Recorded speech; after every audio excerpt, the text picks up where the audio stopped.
연대생 학생과 고려대 학생이 친구가 있는데요, 만나서 언쟁을 하기 시작합니다.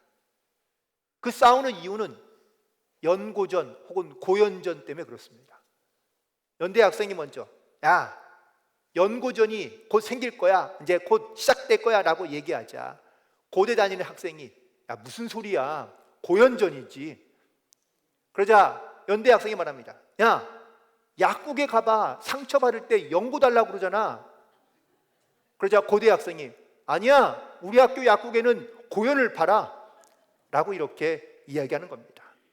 그러면서 말하기를, 야, 스카이가 뭐야? S는 서울대, K는 고려대, Y는 연세대, 그래서 스카이 아니야 라고 얘기했더니 이번엔 연대 학생이 말하기를, 잘못 알고 있네, S는 서울대, K는 그리고 Y는 연세대, 이렇게 얘기하는 겁니다. 이 두 학교가 사실 한국을 대표하는 라이벌 학교이긴 하죠. 그런데 어느 학교의 이름이 먼저 불리느냐에 따라서 이렇게 민감하게 반응하고 있는 것을 보게 됩니다. 물론 자기 학교에 대한 어떤 이런 자부심과 프라이드를 갖는 건 좋은데, 너무 지나치게 이 우월감이나 비교의식에 빠져 있는 것은 별로 그렇게 좋아 보이진 않습니다. 우리는 세상에 살아가면서 물론 내가 자신감이 뿜뿜하고 혹은 어떤 확신을 가지고 살아가기도 하지만, 때로는 우리가 다른 사람과 비교하면서 비교의식과 열등감에 빠져 살아가는 경우도 종종 있습니다. 어느 가을날 어떤 청년이 너무 배가 고파서 햄버거를 사 먹게 되었습니다. 그런데 햄버거를 사서 혼자 먹으니까 그냥 공원에 나와서 벤치에 앉아서 햄버거를 먹고 있었죠. 그런데 마침 그때 그 햄버거 집에 아주 멋있는 그런 으리으리한 자동차가 딱 내리더니 거기에서 한 여자가 내리는 겁니다. 그리고는 햄버거 가게에서 햄버거를 사가지고 와서 그 아주 멋있는 차에 앉아있는 누군가에게 그 햄버거를 건네주는 모습을 보게 됩니다. 순간 현타가 왔습니다. 자기와 그 사람을 비교해 보면서, 야, 저 사람은 얼마나 좋을까, 저렇게 멋진 차에, 그리고 비서인 것 같은 저런 여자분이 가서 햄버거를 사가지고 편안하게 차에 앉아서 햄버거를 먹는 저 사람은 얼마나 좋을까 라고 이렇게 생각하게 된 거죠. 자기만 이렇게 청승맞게 이렇게 햄버거를 하나 사가지고 이 공원에 앉아서 쪼그리며 먹는 이 자기의 모습이 순간 너무나 처량하다고 느낀 겁니다. 그런데 같은 시간 자동차에 앉아있던 사람도 그 공원 벤치에서 앉아서 햄버거를 먹고 있는 저 사람을 보며, 청년을 보며 이런 생각을 합니다. 야, 나도 저 사람처럼 저렇게 공원의 벤치에 앉아서 햄버거를 먹을 수 있으면 얼마나 좋을까. 건강했어, 다리가 튼튼했어, 저거 햄버거를 사 먹으러 내가 걷기도 하고 혹은 내 마음대로 돌아다닐 수 있다면 얼마나 좋을까. 나는 이렇게 차에 앉아서 먹는 게 이게 얼마나 처량한가 라고 생각했다는 겁니다. 이처럼 우리는요, 나에게 없는 것을 다른 사람에게서 발견하게 되고 찾게 되면, 그러면 그 사람과 비교하게 됩니다. 원하는 것을 가졌을 때의 순간의 기쁨은 있지만, 하지만 다른 사람에 있는 것에 혹은 다른 사람이 들고 있는 것이, 가진 것이 더 좋아 보이는 순간 우리에게서 감사하는 마음은 싹 사라지고 자기의 신세를 한탄하게 하게 되는 경우가 많습니다. 그래서 우리말도 있죠.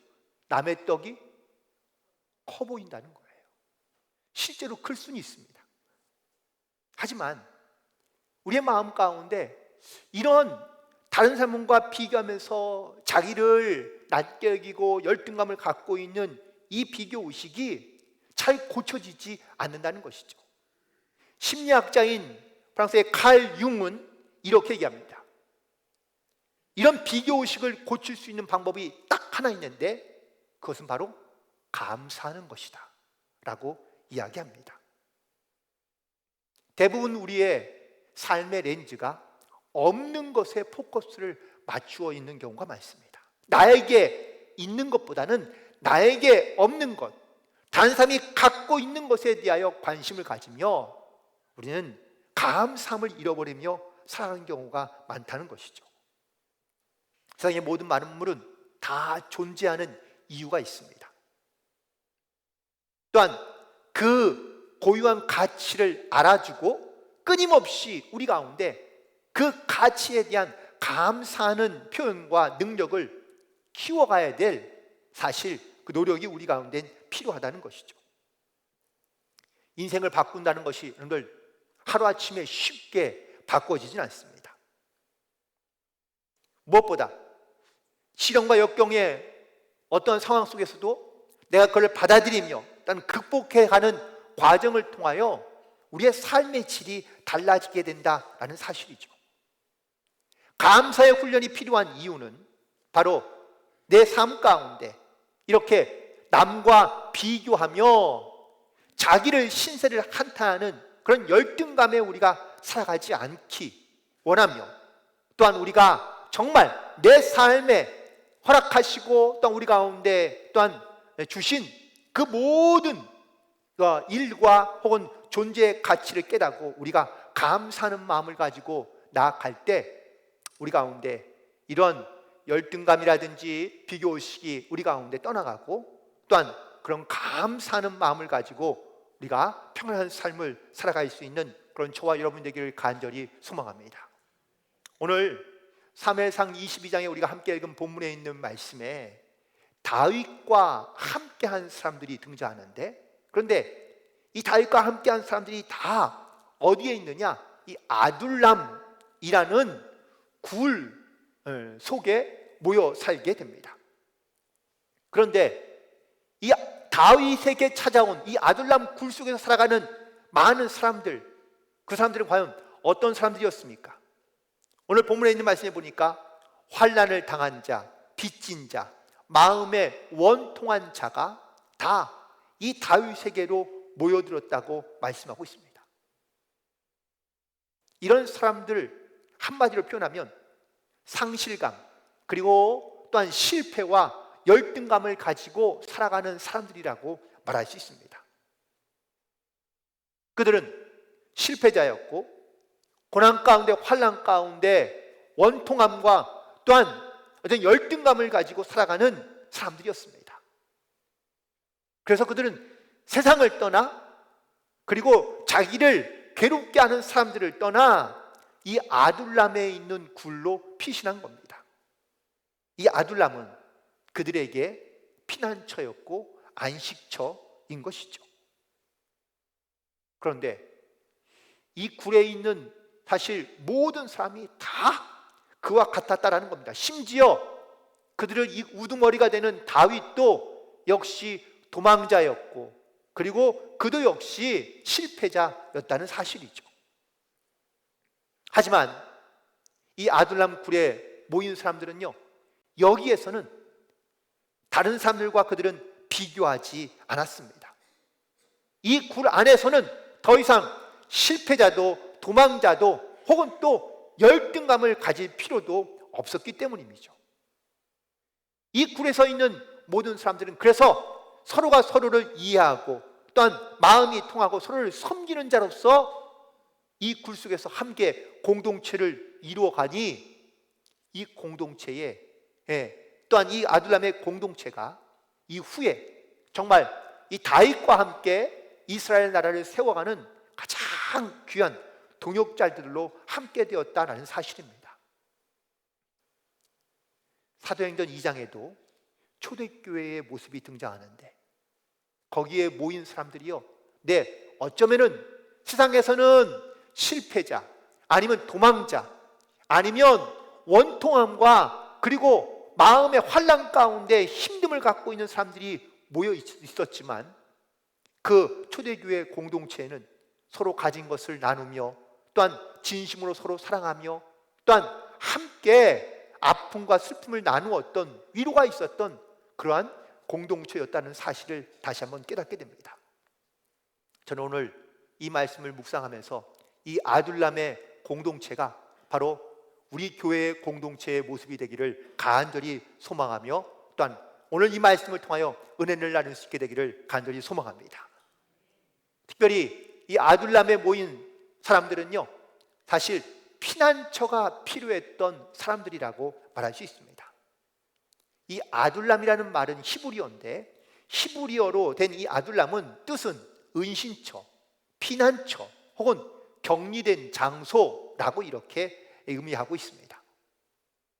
다윗이 이 아둘람의 굴로 피한 이유는 사울 왕의 위협으로부터 은신처가 필요했기 때문입니다. 또 사울이 다스리던 이스라엘 가운데 살아갔던 이 수많은 사람들이 자기의 집, 직장 아니면 자기의 삶의 터전을 다 버리고 이곳으로 도망온 이유는 바로 안전한 피난처가 필요했기 때문입니다.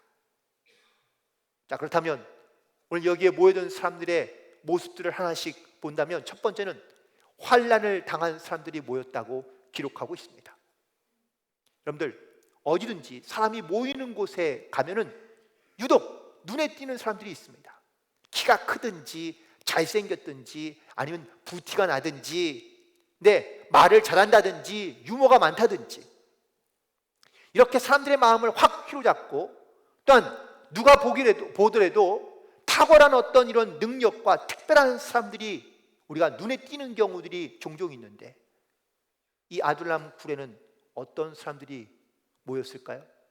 세상에서 이렇게 탁월한 능력을 가지고 있는 사람들이 이곳에 모인 것이 아니라 오히려 이곳은 환난을 당한 사람들, 고통을 당하는 사람들이 모여 있었다라는 사실입니다.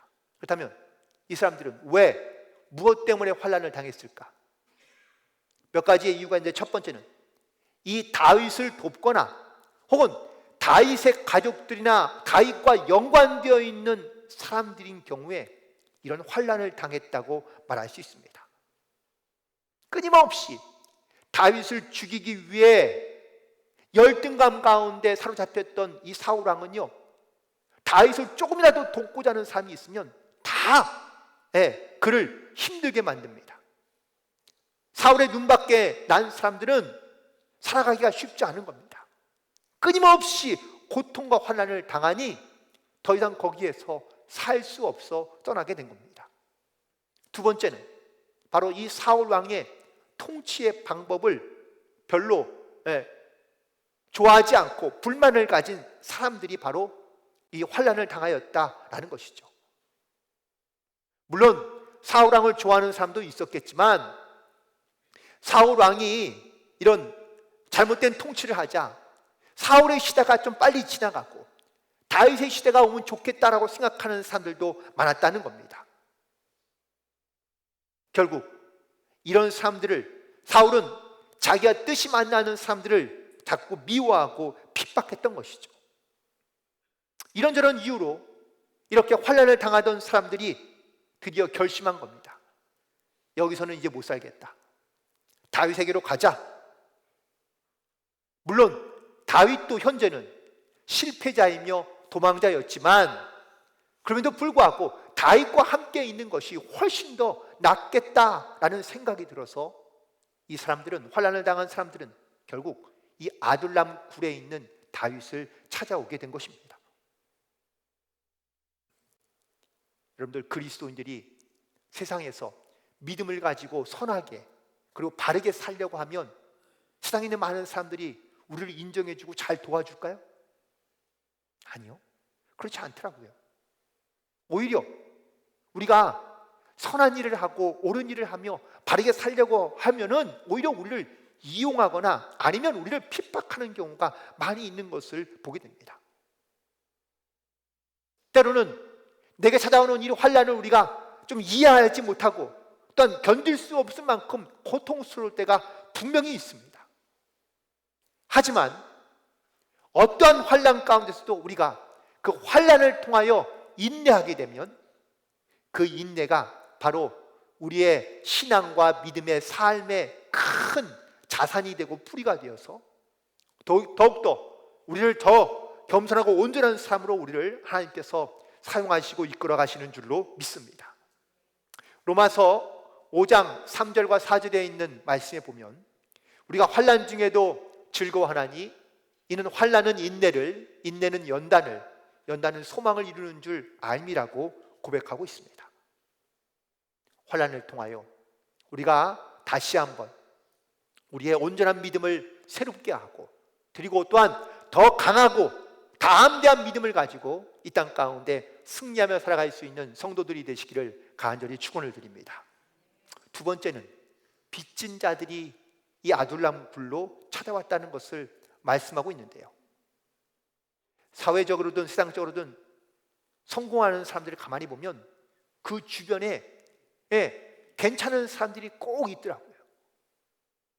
적어도 자기에게 도움을 줄 수 있는 사람, 또한 자기에게 기왕이면 그래도 힘을 보태줄 수 있는 사람들과 우리가 친분을 맺고 우리 그 사람들과 함께 관계를 맺으며 살아가려 합니다. 때로는 도움도 주지만 도움도 필요하기 때문인 것이죠. 그런데 오늘 이 아둘람 굴에 모인 사람들은요, 다 빚진 자들 뿐입니다.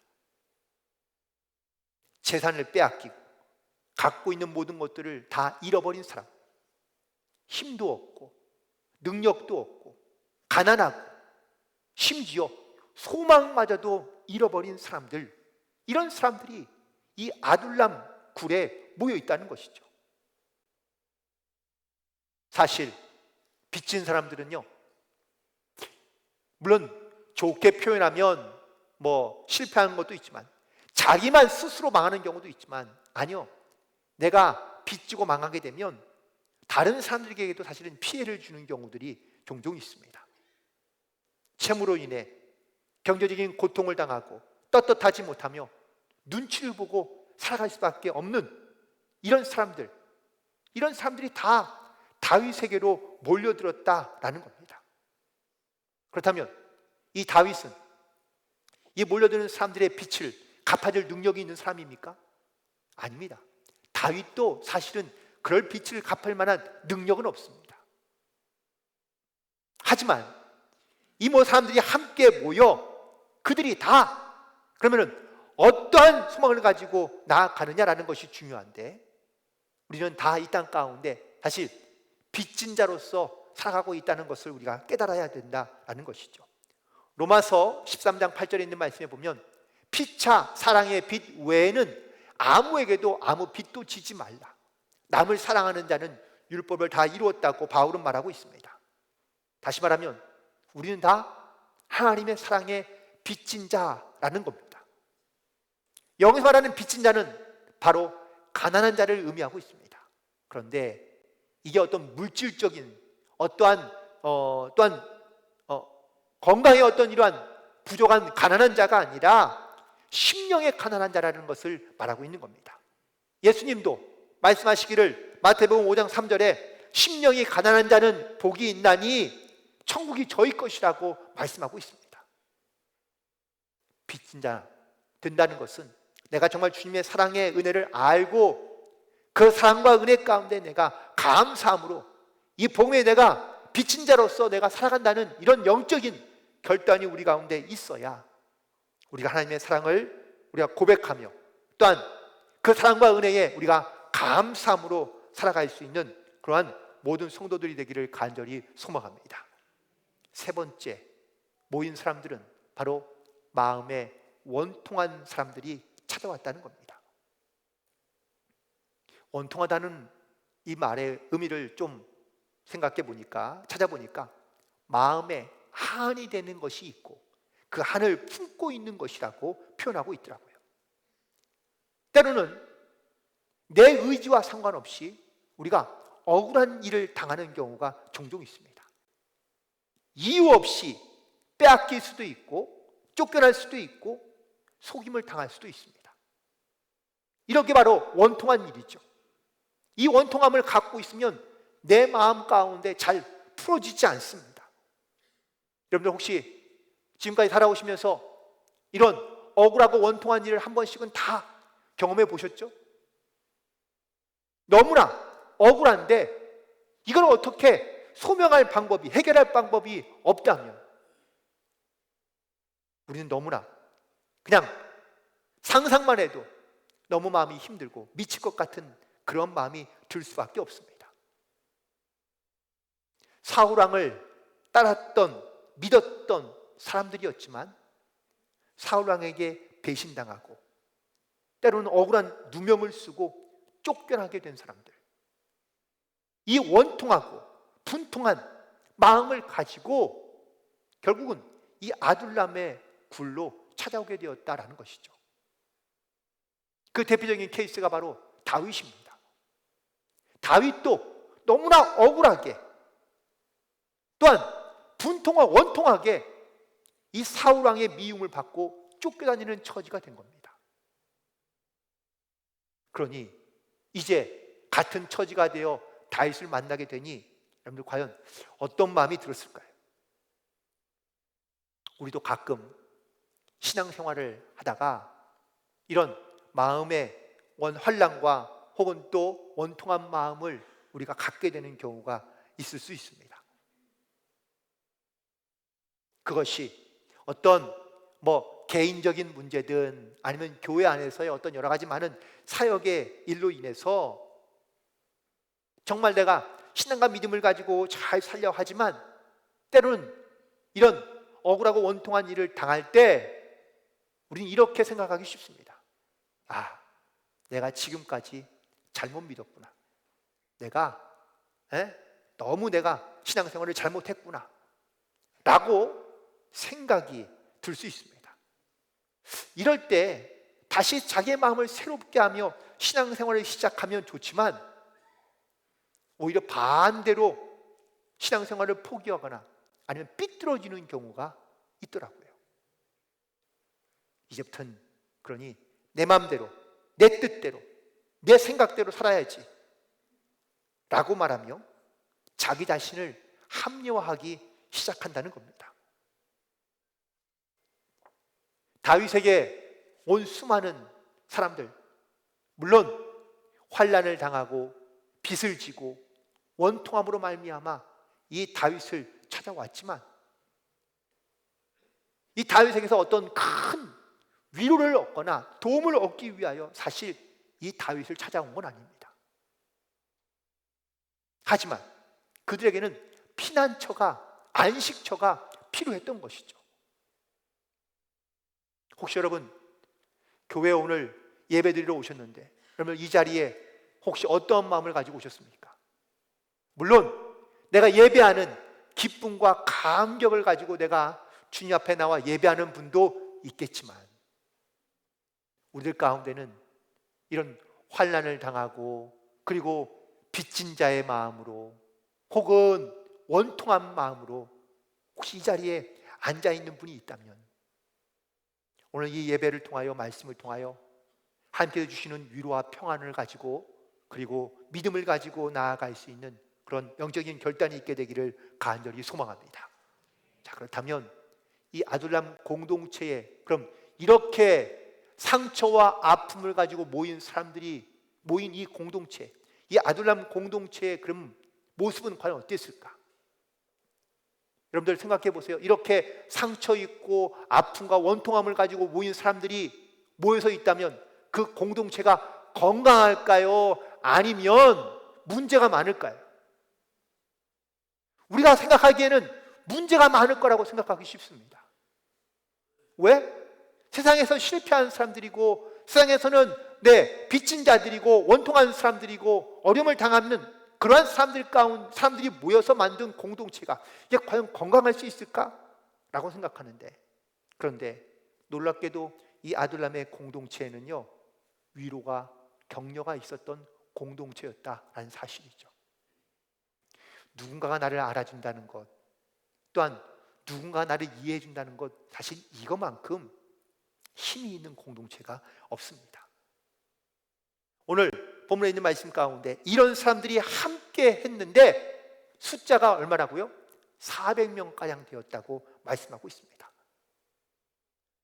400명이나 되는 사람들이 다 이런 각자의 상처와 고통과 아픔을 가지고 모여 있었지만 이 아둘람의 공동체는 서로가 하나가 되고 하나님의 사랑과 은혜로 하나가 되어 그들 가운데 위로와 격려가 있었던 공동체였기 때문에 그들은 이 공동체 안에 어떠한 갈등과 또 다른 상처와 아픔이 있는 것이 아니라 그들 가운데 위로와 격려를 통하여 회복되고 치유되는 놀라운 믿음의 공동체로 그들이 성장하게 된 줄로 믿습니다.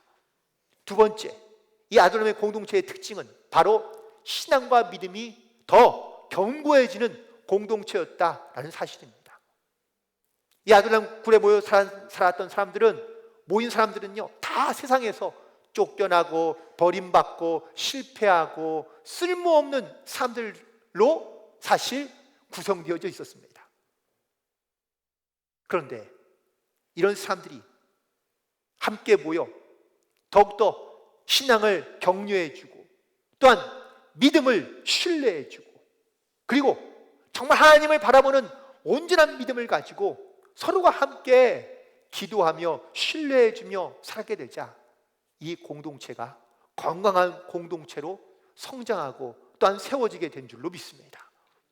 그리고 세 번째는 이 공동체는 잃어버렸던 소망과 기대를 다시 되찾고 그리고 또한 그들 가운데 이런 소망과 기대가 있는 공동체로 성장하게 되었다라는 사실입니다.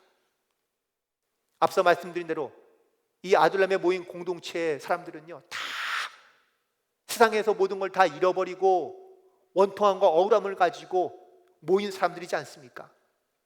그들이 과연 어떤 소망과 어떤 기대가 있었을까요? 하지만 이 아둘람의 공동체를 찾아오면서 그들은 새로운 소망과 새로운 기대를 가지고 찾아왔을 것이 분명합니다. 그리고 그들 안에서 이렇게 서로의 그런 어떤 희망과 소망을 격려해 주며 또한 그 희망을 함께 이루어갈 수 있도록 서로가 돕는 공동체로서 그들이 건강한 공동체를 세워갈 수 있었다라는 사실이고요. 그리고 네 번째는 바로 이 공동체는 치유와 비전이 있던 공동체라고 말할 수 있습니다. 세상에서 상처받고 또한 아픔을 우리가 잘 치유받지 못한 채 이 공동체로 찾아오는 경우가 많습니다. 사실 이 공동체를 찾아왔을 때 그들은 자기의 상처와 아픔이 치유되고 회복될 것을 생각하고 찾아온 것은 아니었을 겁니다. 하지만 서로가 위로하며 격려하며 서로의 신앙과 믿음을 북돋아주고 그리고 소망과 기대를 갖게 하자 그들 가운데 회복이 나타나고 치유가 나타나고 새로운 비전을 그들은 찾게 되고 꿈꾸게 되면서 건강한 그러한 믿음의 공동체로 그들이 성장하게 된 줄로 믿습니다.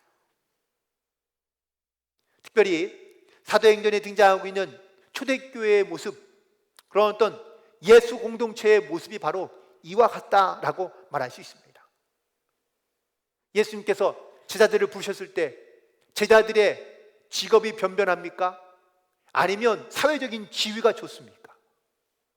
사실 예수님께서 부른 제자들이나 아니면 예수님께 모여든 사람들 대부분이 다 죄인이거나 세리, 어부 아니면 병든 사람들, 세상에서 실패한 사람들, 이런 사람들이 다 예수님을 따라다녔고 예수님의 제자가 되었습니다.